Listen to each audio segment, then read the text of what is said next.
Close your eyes and picture the 1980s.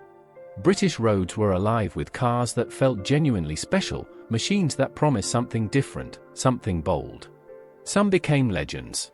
Others were quietly discontinued and never spoken of again. But somewhere between those two extremes lies a fascinating middle ground. Cars that deserved far better. Cars that time simply erased. Today, we're counting down 10 of the most forgotten British cars of that decade. Some will genuinely surprise you. And number 1? That one might change how you see the era completely. If you enjoy this, consider subscribing to the channel. Now, let's start our countdown with number 10. Number 10. Talbot Horizon. Launched in 1978 and still prominent through the early 1980s, the Talbot Horizon was once one of Europe's most celebrated family cars. It won the European Car of the Year award in 1979, a fact that, today, most people simply cannot believe. That award alone should have secured its future.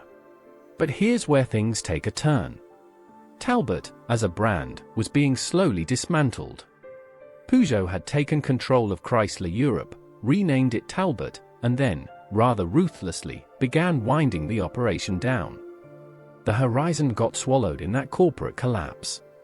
It wasn't the car that failed. It was the company around it.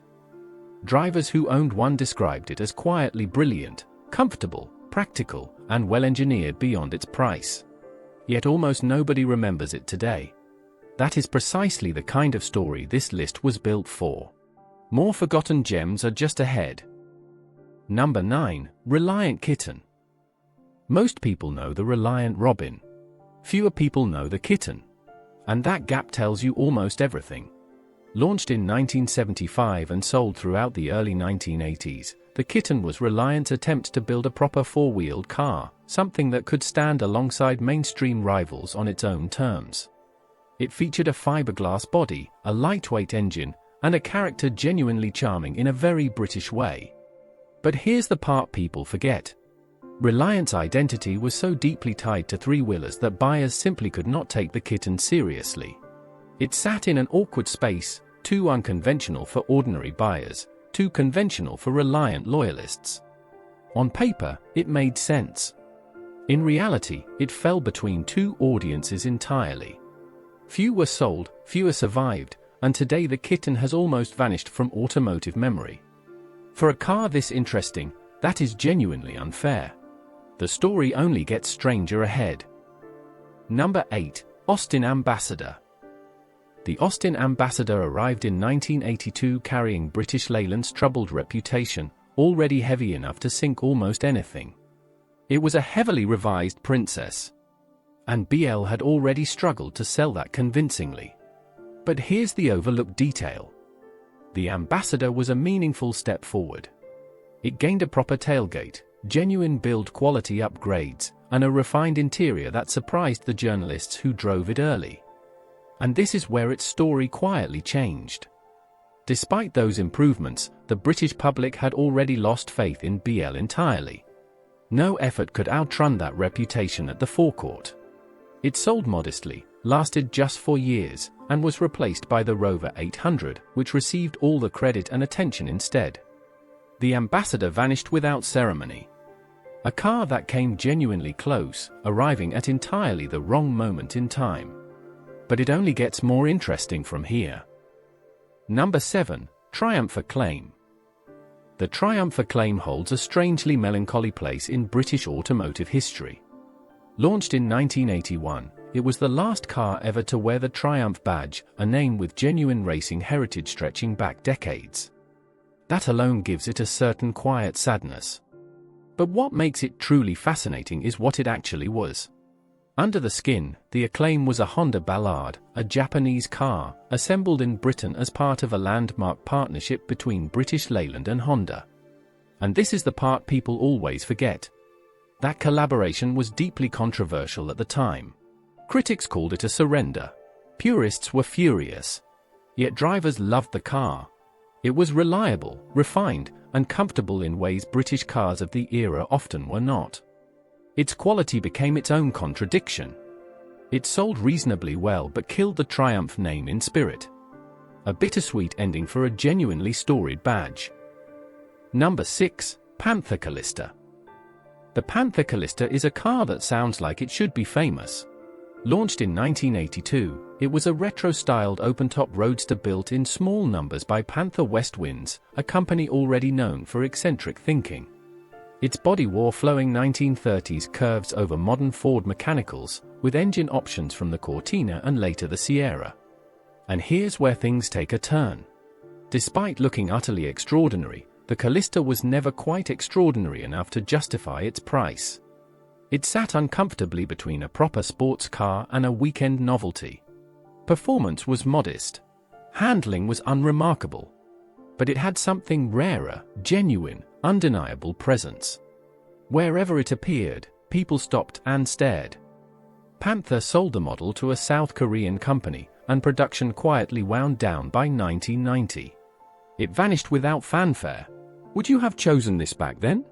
Most buyers didn't. But the top 5? That is a different conversation entirely. Number 5. Vauxhall Cavalier Convertible. Wait, the Cavalier had a convertible? That is exactly the reaction most people have, and it proves the point perfectly. In the mid-1980s, Vauxhall offered a convertible variant of the Mk2 Cavalier, built by specialist coach builder Tickford, the same firm behind the iconic Aston Martin Tickford Capri. That connection alone makes this significantly more interesting than its reputation suggests. But here's the part people overlook.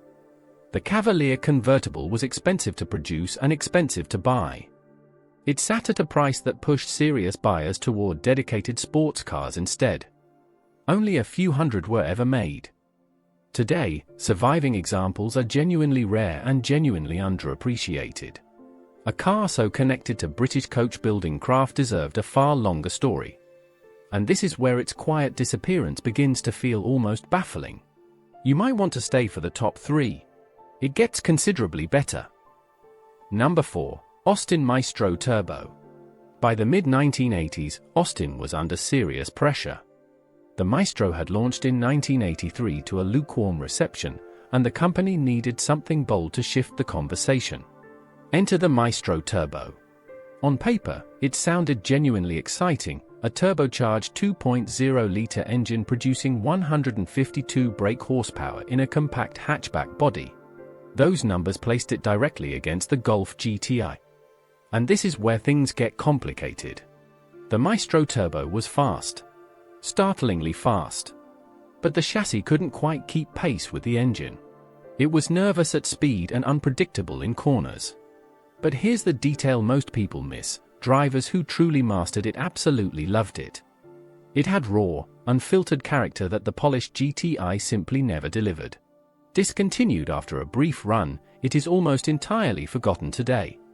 And that feels like a genuine injustice to a car that deserved far better recognition. Number 3. Talbot Sunbeam Lotus. Few cars on this list carried real, proven motorsport credibility. The Talbot Sunbeam Lotus did. Developed in partnership with Lotus Engineering and launched in 1979, it won the World Rally Championship for manufacturers in 1981, an achievement that should have cemented its legacy permanently. But what happened next is rarely talked about. Talbot's wider corporate collapse, the same one that took the Horizon at number 10, swallowed the Sunbeam Lotus too. Production ended abruptly in 1981, the same year it claimed that championship title. The car was gone before anyone had fully processed how remarkable it was. Its Lotus-developed twin-cam engine was a masterpiece for its era. On the right road, its handling was electric. Those who owned one called it one of the most exciting small cars ever sold in Britain. Yet today, even enthusiasts draw a blank. And still, number 1 is even more surprising than this. Number 2. Rover SD1 Vitesse. The Rover SD1 is known to many. But the Vitesse, that is where things get genuinely interesting. Launched in 1982, the Vitesse was the performance flagship of the SD1 range, powered by a 3.5-liter V8 derived from BIC origins, tuned to produce 190 brake horsepower. In 1982, that was a very serious number. It won British Touring Car Championship titles. It turned heads across Europe. On the right road, it could embarrass far more expensive German saloons. But here's the part people always forget. The Vitesse could humble rivals on the motorway and frustrate its owner entirely in the car park. Electrical problems. Inconsistent panel gaps. Interior quality that never matched the performance ambitions. Buyers who suffered reliability issues walked away and never looked back. The Vitesse deserved a cleaner legacy than it received. What it got was a deeply complicated one. Nothing quite prepares you for what comes next. Number 1. AC3000ME. Here it is. Number 1. The AC3000ME. And if that name means nothing to you, that is precisely why it tops this list. Developed throughout the 1970s and entering very limited production in 1979, the AC3000ME was Britain's answer to the mid-engine sports car, a concept then owned almost entirely by Italian manufacturers. It was striking. A low wedge-shaped body with a Ford V6 mounted centrally behind the driver. But here's where things take a tragic turn. Development stretched so long and consumed so much money that by the time it reached buyers, its technology was already a generation behind rivals. Fewer than 100 were ever built. It was never seriously promoted.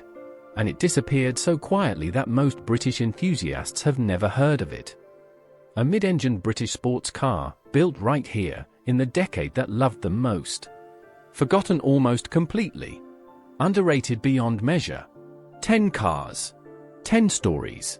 10 examples of the British motor industry creating something genuinely worth remembering, and then letting it slip quietly away. The 1980s were a complicated decade for British cars. Brilliant ideas met difficult circumstances, and a public that sometimes didn't appreciate what it had until it was gone. If any of these surprised you, especially number 1, drop a comment below. We'd love to hear which one you'd actually drive today. And if you know a forgotten British car we missed, tell us in the comments below. We read every single comment. And if you enjoyed this video, subscribe to Britain Rewind if you'd like more stories like this every single day. Until next time.